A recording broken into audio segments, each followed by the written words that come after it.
लोगों का थोड़ा जुड़ने का इंतज़ार करूँगा, उसके बाद मैं बोलूँगा।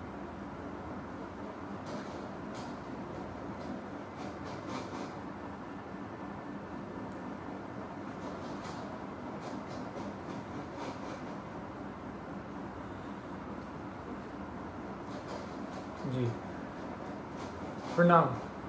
मैं सार्थक रंजन, पप्पू यादव जी का पुत्र, और मैं नहीं चाहता था कि हमारी मुलाकात ऐसे हो, पर जैसे पापा कहते हैं कि समय और परिस्थिति के सामने किसी का बस नहीं चलता है, तो प्रणाम स्वीकार करिए मेरा। और मैं कल जो हुआ उसके बारे में बात करना चाह रहा हूँ। कल दो घटनाएं हुई, एक जो बिल्कुल नहीं होनी चाहिए थी और दूसरी के बारे में सोच के सुकून मिलता है। कल हम सब ने मिलके एक व्यक्ति के ऊपर अन्याय जो हुआ है, हम सब ने मिलके ट्विटर पे हमने उस ट्रेंड को नंबर 1 कर दिया और काफ़ी घंटों तक रहा। मैंने भी ट्वीट किया घर पे अपने आराम से सोफे में बैठ के, उसे नंबर 1 ट्रेंड की दौड़ पे लगे रहे सोचा, पर वो कल हुआ और कल चला गया है। और अब जब जेल जाने की बारी आई है तो मेरे पिता अकेले हैं। कल 9 बजे से लेके आज सुबह 3 बजे तक वो सिर्फ एक मुजरिम की तरह ट्रीट हुए हैं, और मैं जानना चाहता हूँ कि उनका जुर्म है क्या। हॉस्पिटल्स की जो हालत है बिहार में, उसकी सच्चाई दिखाना जुर्म है, या दवाइयाँ नहीं हैं तो जिनको ज़रूरत है उनको दवाइयाँ पहुँचाना जुर्म है, लोगों को खाना देना जुर्म है, या जो काला बाजारी चल रही है दवाइयों की उसको पेश करना जुर्म है। सबसे बड़ा जुर्म मेरे को ये लग रहा है कि एक नेता के घर पे जो छापा मार के उन्होंने आप लोगों के लिए जो एम्बुलेंसेस यूज़ होनी थी वो बस घर पे पड़ी हुई थी, और वो बस ये चाह रहे थे कि वो सारी एम्बुलेंस यूज़ हों आप लोगों के लिए। मुझे लग रहा है कि यही जुर्म उनका सबसे बड़ा रहा।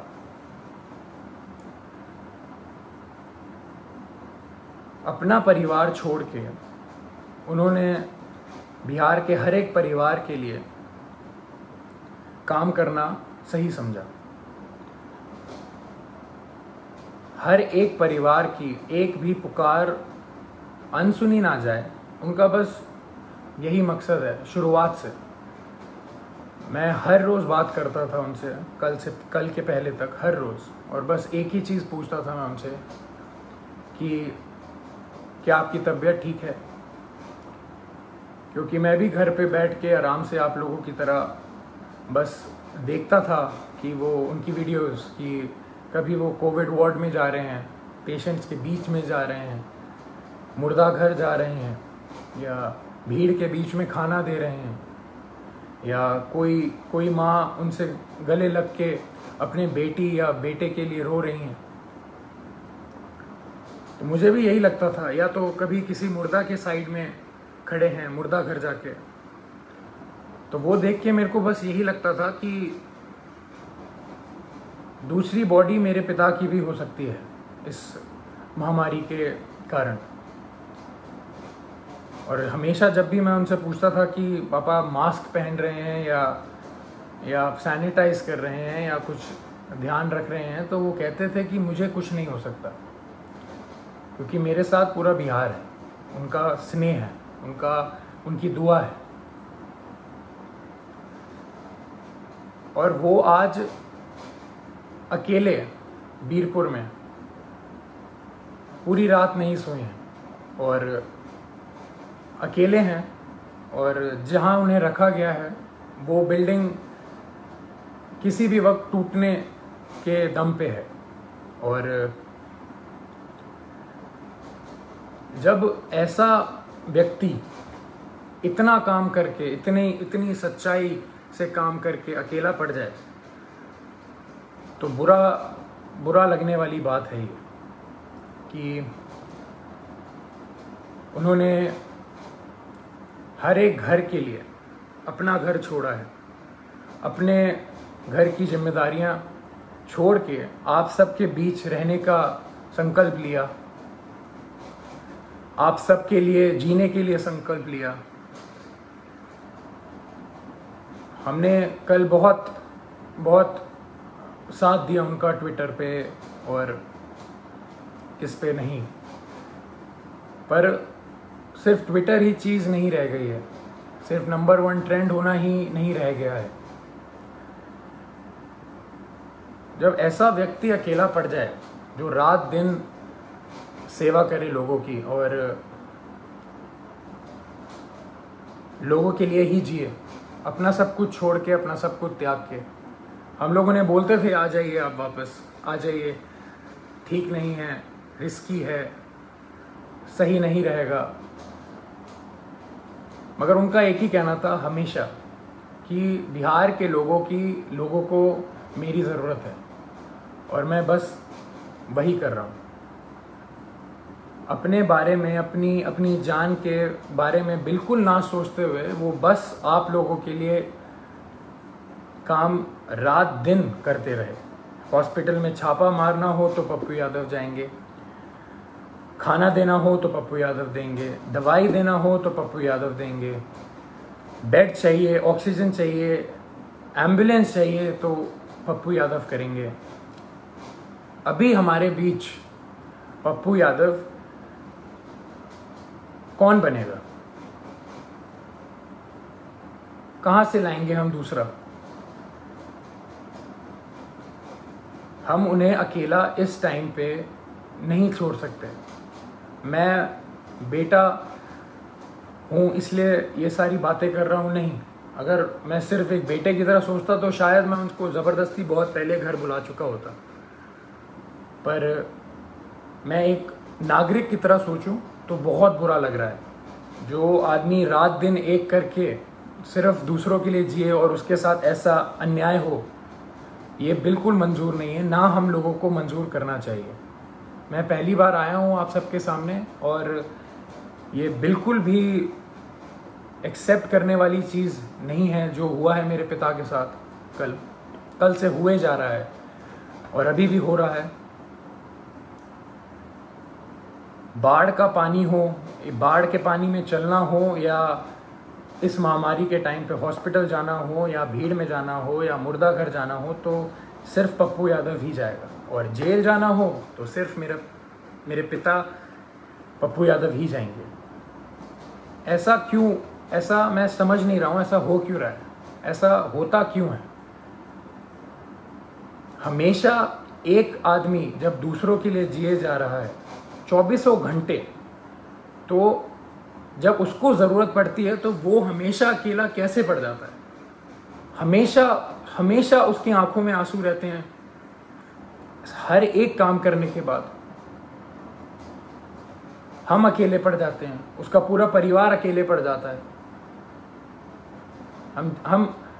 हम क्यों अकेले रह जाते हैं जब वो व्यक्ति रात दिन बस दूसरों के लिए जीता है? तो दूसरे क्यों नहीं खड़े हो सकते उसके लिए? क्यों नहीं आवाज निकाल सकते? क्यों नहीं हम, अगर एक पप्पू यादव बिहार के लिए इतना कर सकता है तो सोचिए 2 पप्पू यादव या 10 पप्पू यादव या 1 लाख पप्पू यादव कितना करेंगे। मैं कहूँगा मेरे पिता का नाम सिर्फ एक नाम नहीं है, वो सिर्फ एक व्यक्ति नहीं है, वो एक जुनून है। वो जुनून हर एक के अंदर रहता है।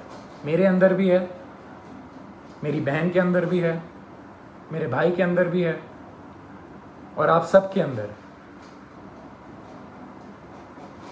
वो सारा जुनून एक साथ अगर काम करे तो हमारा जो पहला पप्पू यादव है वो कभी अकेला नहीं पड़ेगा। मैं दिल से खुशगुजार हूँ आप सबका कि हम सब ने कल बहुत बहुत प्यार दिया, बहुत स्नेह दिया मेरे पिता को, पर अभी रुकने की बारी नहीं है। उनको अभी तक हरास किया जा रहा है। जैसे कल रात से वो सोए नहीं हैं, खाए नहीं हैं, उनको दवाइयाँ उनको दवाई खानी होती है, उनको शुगर है, उनका 1.25 महीने पहले ऑपरेशन हुआ है, राइट पैर की नसें उनकी वीक हैं तो खून सर्कुलेशन नहीं होता है उनके राइट पैर में अच्छे से। और किस जुर्म में ये सज़ा उनको दी जा रही है, मैं ये पूछना चाहता हूँ। और जिनकी वजह से हो रहा है वो बहुत अच्छे से जानते हैं कौन कौन है, और ये बिल्कुल ना समझें कि किसी को नहीं पता है कि किसकी वजह से हो रहा है ये और क्यों हो रहा है।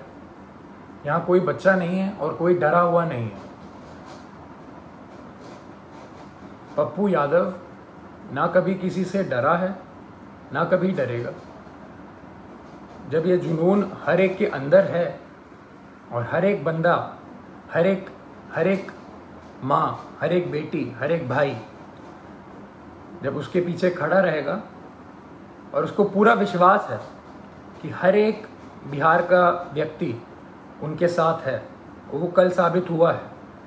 मैं बस ये कह रहा हूँ कि वो सिर्फ कल पे ही सीमित नहीं होना चाहिए, ये मुहिम चलती रहनी चाहिए। यही मेरे पिता का सबसे बड़ी जीत है। उनको पद से कोई लेना देना नहीं है। उनकी सबसे बड़ी जीत ही इसमें है कि उनके साथ सारे सच्चे लोग खड़े रहें, पूरा बिहार खड़े रहे, बिहार खुश रहे। उनकी सबसे बड़ी जीत यही है। तो जब हम सब में ये जुनून है तो हम सब मिलके इस मुहिम को, इस भ्रष्टाचार के खिलाफ जो हमने मुहिम छेड़ी है, जो ये भ्रष्टाचार मेरे पिता के खिलाफ हो रहा है, जिस जुर्म में जो कोई नहीं बता सकता, जो कोई बता ही नहीं सकता कि जुर्म है क्या, मैं चाहूँगा हम सब एक साथ मिलके इस भ्रष्टाचार के खिलाफ जो मुहिम मेरे पिता ने छेड़ी है,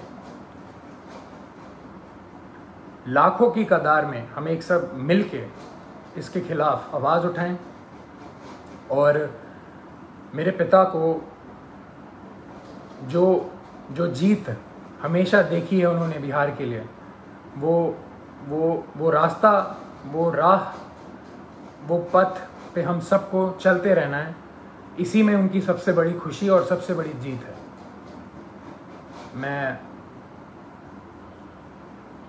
मैं बहुत खुश नसीब महसूस करता हूँ कि मैं अभी यहाँ बैठ के आपके सामने ये सब बोल पा रहा हूँ।